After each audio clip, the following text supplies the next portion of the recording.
When I heard King Arthur, Legend of the Sword was going to franchise out, I was super excited. I love King Arthur, and Guy Ritchie ushered in a Sherlock Holmes revival we're still seeing today. If he could bring that to King Arthur, I'd be swimming in King Arthur media like Scrooge McDuck. Unfortunately, this movie did some of the most embarrassing numbers I've seen. People love fantasy, so what went wrong? Guy Ritchie apparently pitched this to Charlie Hunnam as Lord of the Rings meets Snatch. I can definitely see some Snatch, but the epic fantasy I imagine most people came to see, it could be about anybody. Other than one visual and a couple of names, I scarcely recognize this as a King Arthur movie. Most people don't care about King Arthur, but I imagine they care less about generic fantasy with some cool visuals and Guy Ritchie's patented, "Oi, you blokes, I'ma cut your bleeding hands off." I think I've identified some of the biggest problems with this movie and how to improve it. So here's what my version of King Arthur Legend of the Sword would look like. King Uther Pendragon kills the sorcerer king Mordred, but he's betrayed by his own brother Prince Vortigern. Uther's son Arthur escapes to be raised by prostitutes. Okay, I'm fine with different interpretations of the King Arthur mythos, but this feels like Guy Ritchie is saying, this ain't your daddy's King Arthur. What is the story reason for Arthur being raised in a brothel? Is it so he can see how the people at the bottom of the social ladder are treated and he wants to make their lives better? When he finds out he's the rightful king, he uses his new status to build a golden age where everyone is equal, even the prostitutes? We do see Arthur is very protective of them, but after the rebels kidnapped Arthur, he fights tooth and nail against being their king.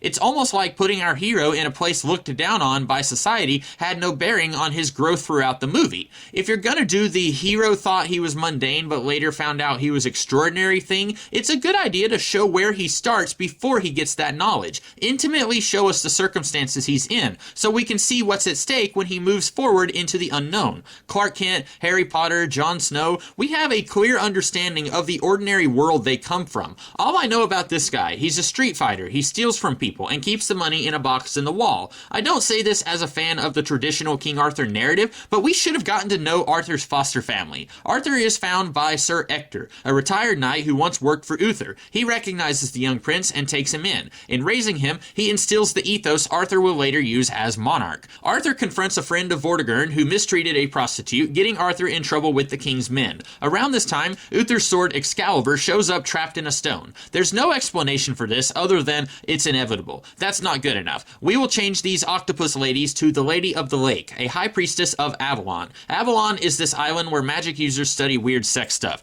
They have a hierarchy that is separate from the kingdoms of men, but in the King Arthur legends, we see them interfering with the kingdoms of men. In the myths, there's two ladies of the lake. The first gave Arthur Excalibur, but in exchange, she wanted him to kill a guy who killed her lover, who, by all accounts, was a bad dude. The second lady of the lake convinced Merlin to teach her everything he knew, and used what he taught her to trap him in a cave for eternity. But she helped Arthur's knights in some dangerous situations. Like the Bene Gesserit sisterhood from Dune, the Avalonians want to control the kingdoms of men. Maybe for the good of the people, or maybe there's something sinister going on. In any case, Mordred was formerly allied with the Avalonians and thought, let's cut out the middleman and take over the world ourselves. Uther killed Mordred, and the Avalonians are thinking, he's going to be too hard to control. We need a backup plan. They whisper in Vortigern's ear that he would make a better king, but what they mean is he would be more pliable. Once Vortigern gets a taste for power, he also proves difficult to control. By this point, the Avalonians have split into two factions. Those who believe Vortigern is their ticket to controlling the kingdoms of men, like the Lady of the Lake, and those who want him off the throne, like Merlin and his disciple the Mage. Merlin shows up in a 2-second flashback, but is conspicuously absent in the rest of the movie. Where is he? With my explanation, he's at Avalon, convincing some of the other sorcerers to join his plan of putting someone else on the throne. Merlin's disciple lets slip to Vortigern that only Uther's son can remove the sword. He forces everyone in the kingdom to try to lift the sword, and he can execute Arthur easy peasy lemon squeezy. But our Avalonians have other plans. Arthur is captured and forced to pull the sword.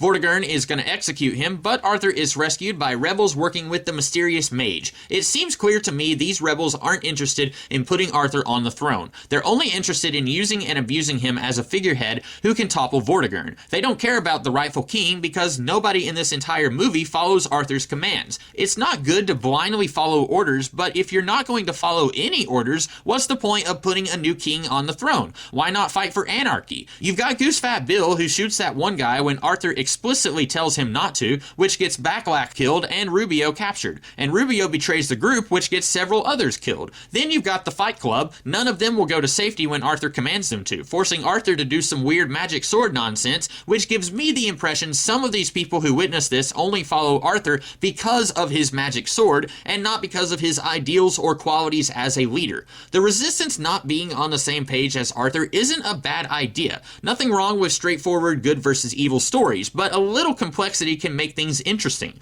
But if you're going to tease that, go all the way with it. Arthur should be asking why they want him on their side if they won't follow orders. Maybe this guy is only fighting Vortigern for revenge. Uther was a friend. This guy lost his job when Vortigern took over, so he's manipulating Arthur for payback. When they admit they need him to rally other dissatisfied so-and-sos across the nation to their cause, this gives Arthur the chance to win these guys over with his ethos he learned growing up. Show these guys he will be a good king and that he's more than their pawn. Maybe one of these guys might point out, technically Arthur is the rightful heir, but he has zero political know-how. Running a fight club does not make you qualified to make decisions where the lives of the entire country hang in the balance. Arthur would say, "You're right, I don't know the specifics of how to run a country, but you do. Since you kidnapped me, I've helped you. Now it's your turn to help me." Let's talk characters. I wasn't expecting every character from the mythos to show up in this movie, especially if it's planning to be part of a franchise, but I was at least expecting some characters. Not Backlack, Wetstick,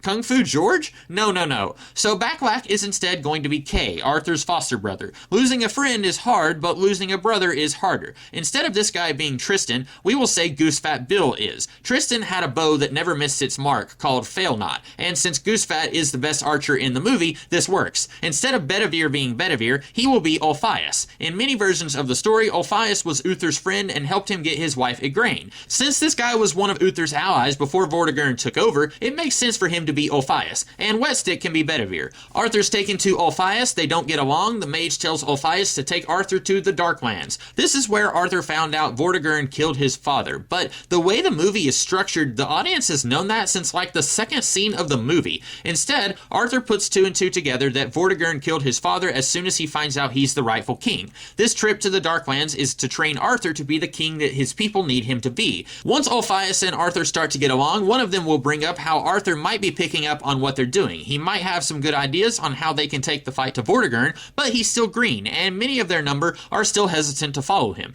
There's this comic, Excalibur, by Tony Lee and Sam Hart, where Arthur wasn't ready for a fight, so he goes to a fairy dimension where time moves quicker, and he comes out battle ready. Do something like that here. I've never trained to become king, so I'm confused how fighting ROUSs and giant bats is good practice to leading a kingdom. Instead, the mage will help Arthur study strategy and tactics. He can spend however much time he needs in there, come out and hug Ulfias and say, "It's great to see you again." Leave it to the audience to figure out he's been in there a lot longer than these guys have been out here waiting for him. I'm not sure if Hunnam could pull this off, but Arthur needs to feel different here, more confident. When Tristan questions one of his plans, Arthur knows how to handle him and guide him into thinking this is their only possible action. From here you get the guerrilla attacks and the failed assassination, but this time instead of Tristan killing a dude just cuz, Vortigern is there. Tristan shoots the arrow, but Vortigern has some magic know-how from his time with the sorcerers, so he throws off the arrow's aim. Kay dies, Arthur is upset, he thinks he's not cut out for this, even with his training in the Darklands. In the movie, the Lady of the Lake shows Arthur a vision of what will happen if Vortigern succeeds, and it's weird that she's the one who gives Arthur the pep talk, since she has no screen time in the movie or any other purpose besides this one scene. I've already said one of these octopus women is the Lady of the Lake, so instead, the mage gives Arthur the pep talk, tells him people are dying already, but with Arthur fighting Vortigern, they're at least fighting for what they believe in.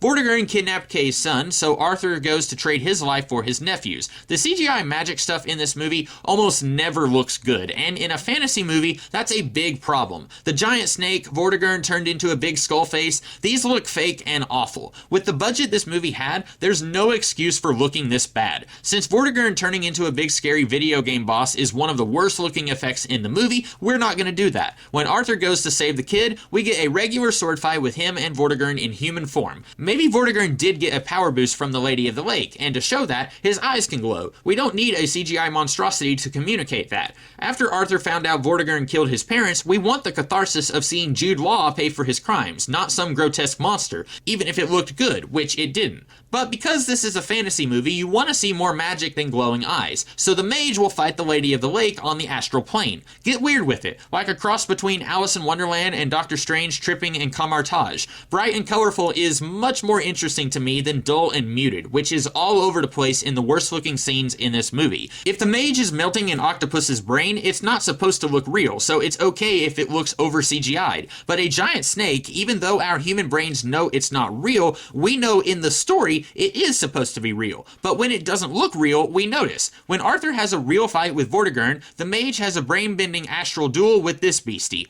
Arthur kills Vortigern, the mage kills the Lady of the Lake, the day is saved, then Arthur knights the guys and is crowned king. The mage goes away and finds Merlin in a cave. She tells him they were successful. Arthur is now king. Merlin explains he will have to stay on Avalon, at least for now, to keep the schism among the sorcerers from getting worse, and he'll have to train a new Lady of the Lake to guide Arthur where they want him to go. But in the meantime, you've done well, Morgan. Bum bum bum. It was weird they didn't give her a name in the movie, and I thought for sure it was leading to this revelation of her eventually being Arthur's enemy. Anyway, that's it for this movie. Maybe it still wouldn't have done any better, but at least I would have enjoyed it a little more. But what do you guys think? Let me know, and I'll be back to talk about something else next week. Until then, have a great rest of the day. Catch you later.